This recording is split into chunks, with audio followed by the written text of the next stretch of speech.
Hi everyone, welcome to another episode of Curing Kitchen Chaos. Today I want to talk to you about kitchen cupboard real estate. When selling a home, they always say it's location, location, location. I want to take that same principle and apply them to your kitchen cupboards and how it's location on where you place your items that can give you the most efficient and well-run kitchen. So let's get started. The first thing I want to talk to you about is space hogs. I find a lot of the times in kitchens we think, well, the way the cupboards are designed, that's how I have to go with it, and there's not much I can do about it. Space hogs are not just the big things. It can be the little things that you just have 20 of that you only really use 2 or 3. So first thing I like to do, and something that's really changed how I operate in my kitchen, is I like to take things out. And the one thing I started doing with that really helped is my large utensils. So I took out the large utensils and I put them in a bin. I left them next to my kitchen stove because that's where happens to be my large kitchen stuff goes into. And what I do is every single time I actually use one of these items, I put it back in the drawer after it's washed. I actually know I use them. After about a week or two, you really realize, wow, I might not even use half of these items. So why am I letting them be a space hog in really prime areas of my kitchen? So that's a great way to start getting rid of those. And the other thing I want to do is I actually want to show you my cupboards, what I do on a daily basis to really eliminate those space hogs and make the best, most efficient run kitchen. So let's get started. Hi everyone, welcome to another episode of Curing Kitchen Chaos. Today I want to talk to you about kitchen cupboard real estate. When selling a home, they always say it's location, location, location. I want to take that same principle and apply them to your kitchen cupboards and how it's location on where you place your items that can give you the most efficient and well-run kitchen. So let's get started. The first thing I want to talk to you about is space hogs. I find a lot of the times in kitchens we think, well, the way the cupboards are designed, that's how I have to go with it, and there's not much I can do about it.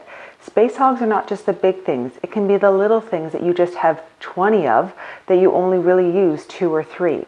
So first thing I like to do, and something that's really changed how I operate in my kitchen, is I like to take things out. And the one thing I started doing with that really helped is my large utensils. So I took out the large utensils and I put them in a bin.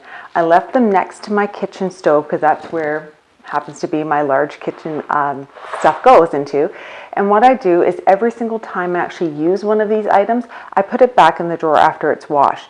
I actually know I use them. After about a week or two, you really realize, wow, I might not even use half of these items. So why am I letting them be a space hog in really prime areas of my kitchen? So that's a great way to start getting rid of those.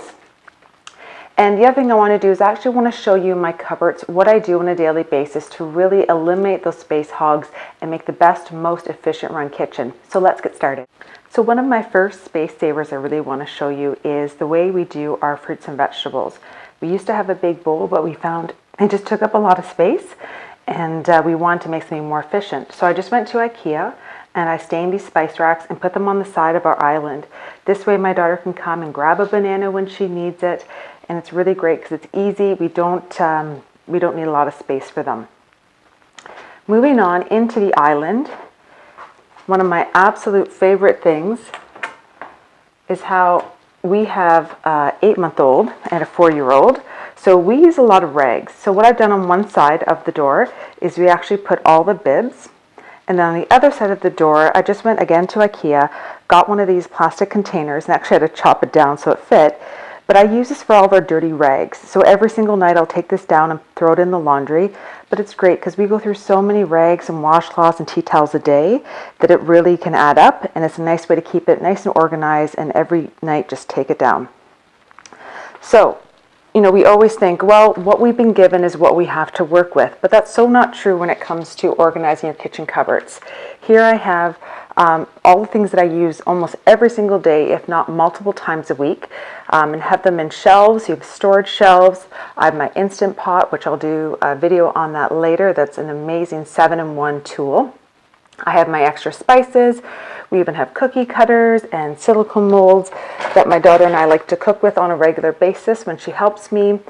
So everything that we have in here, again, very easy to grab. I'm not overstuffing, and I really found this is the stuff I want to keep in here on a day-to-day basis. The next cover I want to show you is where we store all of our stuff, like our dry items, our cereals, our crackers, and then everything that we have ready to go for lunches and our supplements. So this is great. I love these containers that I got at the Container Store or any like Walmart, things like that. We just put labels on them, and I take our cereal out of the box that I get from my daughter. Granola's homemade. But the one reason why I love to do this, it doesn't take up as much space, and I can quickly see at a moment's notice, what do I need to get more of? What am I running low on? So it's a really great way to see that, and I don't buy extra because I can physically see how much we need of things at all times. So we have my daughter's cereal, granola, crackers, pretzels, her cereal bars and fruit leathers and applesauce is ready to go at any moment's notice. We have spare supplements and spare food up at the top. Really easy to grab, easy to access. Again, I love using bins, I love using labels, and especially all these kind of little shelves you can get from the dollar store. As you can see, I use lots of them. This cabinet, not too much excitement going on, but it's a really hard-working cabinet. At the top, I keep spare mason jars and spare containers that I use for leftover foods. And then in the middle, we use for all my son's baby food, for stuff we want on the go grabbing for him. And then to the right, again, I'm bringing in these shelf units. We have tall cabinets, but my containers aren't that tall. So I like to put in those white wire shelving you can get at the dollar store, Walmart, or any Container Store. And then we really maximize. Those are all I use for leftovers. Anything that I want to keep, we put in there. And then the bottom right is all of our coffee supplies. And I drink decaf, my husband drinks regular, so we have to have two different ones there. But then the things I like to use, I'm not sure if you know of this trick, but I was watching a YouTube video about the power of baking soda and baking soda to lower the acid level in your coffee. So what I really have used it and noticed I don't get as much heartburn, which is great. So I put baking soda in one shaker and I put Himalayan pink salt in another. I like to put a little bit of salt on the grounds before you brew just to bring out the flavor. And then I put baking soda in when I mix it in with my cream just to lower the acidity level. So we have our two coffees, we have the coffee filters, the shakers, and sometimes I like to froth my milk, so I have my milk frother there as well. But that's it. And then we have some cereal. This part of the cupboard is designated just for lunches only. So these are the entree containers that I use for our meals, for lunches. It's really great. I can easily grab them, easily access them, and it's for entrees only. Okay, moving down, we have our cloths that we use. I always like to have cloths available, especially with little kids. Oh my word, we use so many of these cloths a day. And then going into our first drawer, we have our utensils, nothing crazy. But again, this is a great thing to do. Take your utensils out.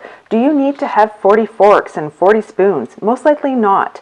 So I like to really see what we use on a weekly basis. And if we use more, it goes downstairs into extra storage we have down there. Measuring cups. I've seen so many people have drawers of measuring cups. I don't know why, but you know, some people are collectors maybe.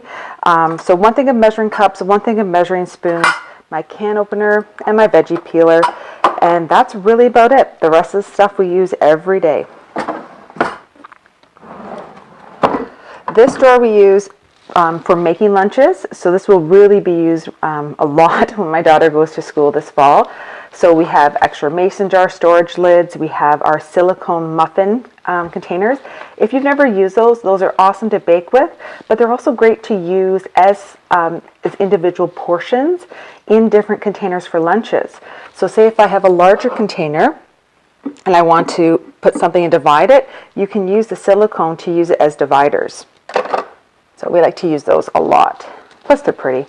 And then we have other small containers that we use for dips or yogurts or applesauces. If you've watched my express lunch video, you'll see what I use those containers for exactly. And then different containers we have here on the thermos. But again, I put a divider in. I put different containers in as well. These are just takeout containers that I've used. The one I had to cut to size. So when you look at your cupboards, I really want you to think, what do I want here? What would help me to be in this drawer when you're working your kitchen? Because that's the thing. You have to have it be efficient so you don't get stressed out. And then this drawer is one I love that I keep it low because my kids can access it. So it's their containers and storage and plates. anything they want for mealtime, they can come here and grab their own plates and things, which is really nice. And again, I use the divider, I'm using baskets, I'm really using every inch of the space I can, but I'm not overcrowding it, because as soon as you overcrowd it, then you're gonna get stressed out, going, where are my things? I can't find my things, and that's when you start to pile on more items that you really don't need. So now that you've seen my cupboards, I have 3 questions that I want you to ask yourself when you're looking through your cupboards and really trying to figure out what needs to be there, maybe what should be gone. So the first question you should ask yourself is, how often do I use it? Using those bucket methods of putting things in buckets or putting them out, and as the week goes by, using them and seeing how much you consume and then putting those away, that's a great way to see how often do I really use this item. The second one, does it have a multi-purpose? If things have a multi-purpose, they're always high level on my to-do list of having in my kitchen cupboard space. So things like my cheese grater I love because it has different sides and I can do different things with it. So always think, does it have a multi-purpose? Is it only a one-trick pony? Is there something more useful I'd rather have in the space? So that's a really great question, and something that, I would be putting things away. I'm going, oh, I wish I could have this item up here. Why can't I make space for it? So always ask yourself that question as well. Is there something that is more valuable that you'd rather have in that space? So, as we get older and as things change, so will your kitchen cupboards. I find it's one thing that they're always evolving and they're always changing. Especially, I have a young family, a 4-year-old and an 8-month-old. So, as they grow up and as their needs change, so will the cupboards. So, just try something out. Put something in a different cupboard. If it doesn't work, no big deal. Just put it back or maybe put it somewhere else again. My spice cupboard, which I will not show you because it is nowhere near to the point that it even makes sense right now. I have to figure out a system, and I will eventually figure out something that works. But that's the whole thing. You try and you retry until you find something that works. So ask yourself those 3 questions. How often do I use it? Does it have a multi-purpose? And is there something that you'd rather have in the space? Once you answer those 3 questions, I hope you can really sort through your cupboards and give them the best real estate. Because the thing is, if your kitchen cupboards aren't working for you, it's frustrating. You're going to waste more money because you might buy items that you already have but you can't find. And I want to take that chaos out of your kitchen. So thanks for watching. Please leave any questions in the comments. I'd love to hear from you. Make sure you subscribe to the video so you can see more as we go through. And if you like it, please give it the thumbs up. So thanks for watching. We'll see you next time.